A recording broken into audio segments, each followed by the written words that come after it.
Hey guys, and welcome to my channel. I am so excited to be filming today's video as it is my very first foundation road test. These are some of my favorite videos to watch on YouTube, and that is because I love foundation. It's kind of one of those products for me that I'm always on that never-ending quest or hunt for the perfect foundation, the one that's going to last all day. It's going to give me natural coverage. It's not going to accentuate lines, wrinkles, any dry patches on my skin, and of course, being sensitive prone, it's not going to irritate my skin either. So I love watching these videos on YouTube to kind of see what people think of different foundations and to see if there's any that I need to add to my list of ones to try. So I have my first one today, and that is the Marc Jacobs Shameless Youthful-Look 24-Hour Foundation. This was sent to me from Influenster, so I'm going to be trying this out today. If you are interested in hearing a little bit more about the foundation, watch me apply it and then kind of hear my thoughts throughout the day as well as kind of a final verdict. Stay tuned. So when Marc Jacobs launched this foundation, I hadn't been this excited about a new foundation launch in quite some time, because the more that I read about it, I really did feel like it checked a lot of those boxes. It had a medium buildable coverage, a natural finish, it had added SPF, and I will say that even if I am using a foundation with SPF, I always use my daily SPF. This is just kind of like an added bonus, I think, in my mind, and I really like the idea that it has 24 hours coverage. As I've mentioned, I have high expectations of a foundation. I don't have time to retouch or reapply, blot, powder, anything like that throughout my day, so I really am looking to a foundation to last. It's also camera ready, so this seemed like it would be a good option even for nighttime as it doesn't have a flashback with flash photography. Another reason I was drawn to this is given the 29 shade ranges, from ultra fair all the way up to very deep. It also takes into consideration whether or not you have warm or cool undertones as well. So based on Sephora's website, you're going to get 1.08 fluid ounces for $46 US. And this is what the packaging looks like. I think this is a great option for travel. However, I was a little surprised given that it was plastic, and this is a higher end foundation. I was kind of expecting a little bit more from Marc Jacobs. The color I have is Y210, which is light with yellow undertones, and I think that that's a pretty good color match for me based on this being a medium coverage foundation. If this was full coverage, I might need something that's more of a light medium with more golden undertones, but overall, I think that this color works. So I have two concerns about the ingredients in this foundation. One is that it has chemical-based SPFs, and as a sensitive skin girl, I typically only use physical-based. And the other is that it has alcohol.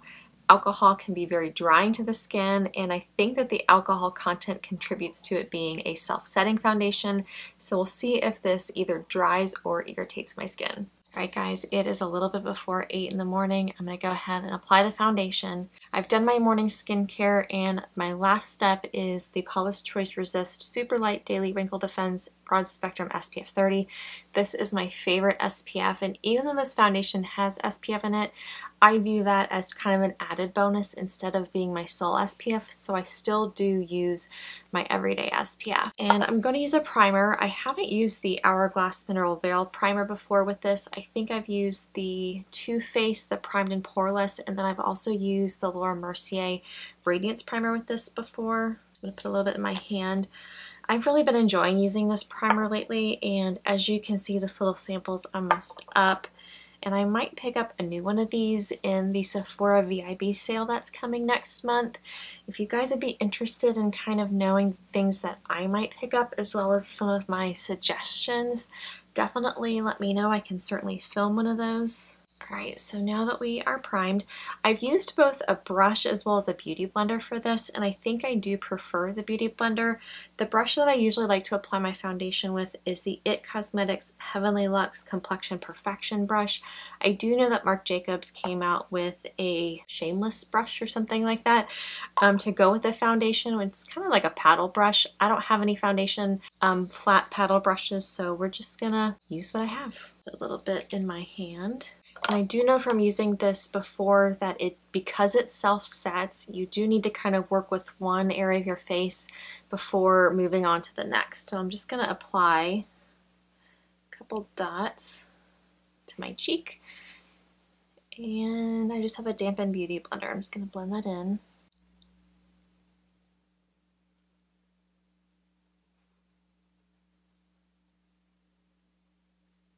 Overall, I feel like it has a nice natural coverage. It's definitely not too matte. It's definitely not what I would consider hydrating either. I feel like it just kind of looks like my skin. And I feel like it is kind of accentuating some of my pores here, which I think is more of the case when I do use a beauty blender to apply this with. Apply a little bit more to my hand. And there's no real discernible odor with this as well. One of the things that you will probably learn from me is that I don't like strong perfumes or odors in my either skincare or makeup. Not only can it irritate my skin, but it also gives me a headache. I'm going to be posting my February favorites soon, and I actually have a flop that I'm going to be mentioning. So make sure that you tune into that, and the reason why it's a flop is because of the scent. And this product I think a lot of people love, and I'm going to be talking about how it doesn't work for me, so I feel like it looks okay. And this definitely isn't my favorite finish, but I do like the coverage. I feel like it has evened out my skin tone. It has covered a lot of the redness that I have on my cheeks, as well as the hyperpigmentation that I have. I am going to use a little bit of concealer under my eyes. This is the Bare Minerals BareSkin Complete Coverage Concealer. Just kind of throwing that under my eyes. But I don't really feel like I need to use concealer anywhere else on my skin. And I'm not going to set the rest of my face. This will be the first time that I haven't used a powder. I have used a powder the other previous few times that I've tried this foundation.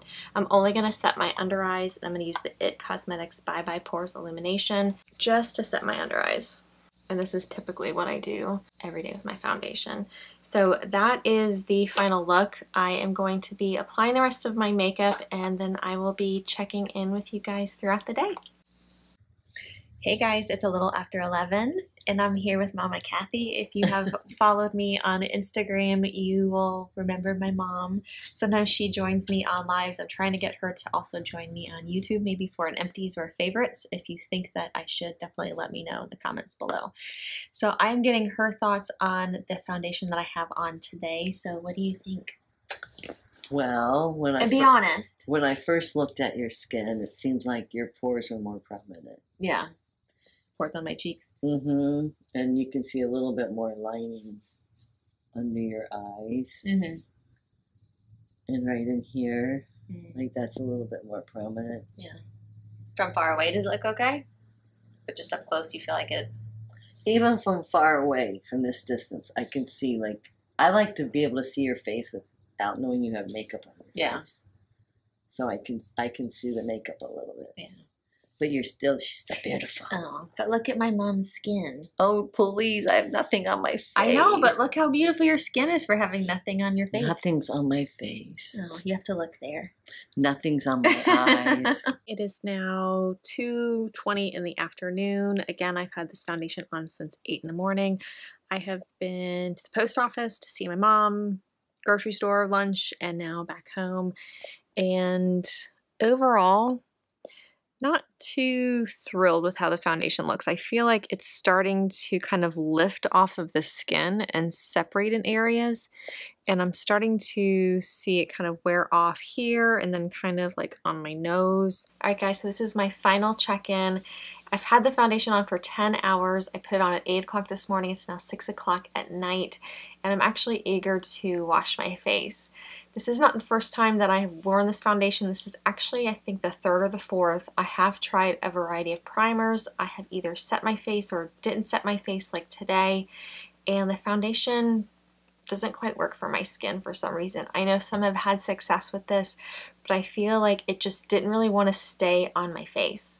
I felt like it was kind of lifting up in certain areas. I was either looking really oily, like in here in my T-zone, and then it accentuated dry patches, it accentuated my pores. So I wasn't really happy with how it looked, and I asked a couple people what they thought, and they felt like they could see my foundation, which is definitely a look that I'm not after. I've worn this before at work, and I put this through, I think, a 15-hour wear test. I will include pictures now of what it looked like, I think around 9 o'clock in the morning. So after I had had the foundation on for a good 4 hours and I felt like it actually looked pretty good. And then I'll also include a photo now of how the foundation looked at the end of my shift, so about 7 o'clock at night, so that would have been a total of about 14 hours of wear. And as you can see, it is definitely rubbing off in some areas, and that's kind of been my overall impression. I definitely don't think that this is a long wear foundation. I do think that this could potentially look nice after a few hours depending on what type of skin you have, but this is definitely going to be a pass for me. If you have tried this foundation, if you've had success, I would definitely love to hear your comments below. If you guys would like to see more of these foundation road tests, definitely let me know in the comments below. And if there's a certain foundation that you would like for me to try, certainly include that as well. Thank you so much to Influenster and Marc Jacobs for sending me this foundation to try. I greatly appreciate it. It was sent to me complimentary for my review. My review, as you can see, is definitely not biased. It's honest, as all my reviews are. Thank you so much for spending a little bit of your day with me. If you like this video, consider giving me a like. And if you haven't yet subscribed, consider subscribing, as I would love to have you here on a regular basis. So until next time, take care. Bye-bye.